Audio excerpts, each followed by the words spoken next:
ที่หน้ากองบัญชาการทัพเรือภาคที่2อำเภอเมืองจังหวัดสงขลาพลเรือตรีสำเริงจันโซ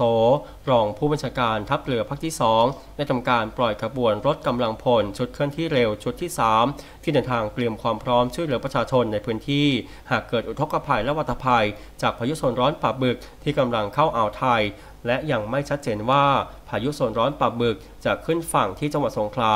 หรือจังหวัดนครศรีธรรมราชรวมทั้งส่งเรือรบออกเดินทางล่วงหน้าไปก่อนหน้านี้แล้วเพื่อช่วยเหลือชาวเรือในทะเลพลเรือตรีสำเริงจันโส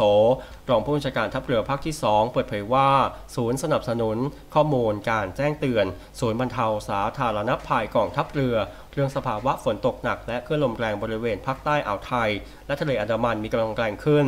จึงให้หน่วยบรรเทาสาธารณภัยต่างๆในศูนย์บรรเทาสาธารณภัยทัพเรือภาคที่2นำกำลังพลและยุทโธปกรณ์เครื่องมืออุปกรณ์ในการช่วยเหลือผู้ประสบภัยออกปฏิบัติการภารกิจช่วยเหลือประชาชนในพื้นที่อำเภอระโนดจังหวัดสงขลาและพื้นที่จังหวัดนครศรีธรรมราชและในขณะเดียวกันได้ส่งเรือรบออกเดินทางล่วงหน้าไปแล้วก่อนหน้านี้เพื่อช่วยเหลือชาวเรือหากประสบภัยพิบัติในทะเล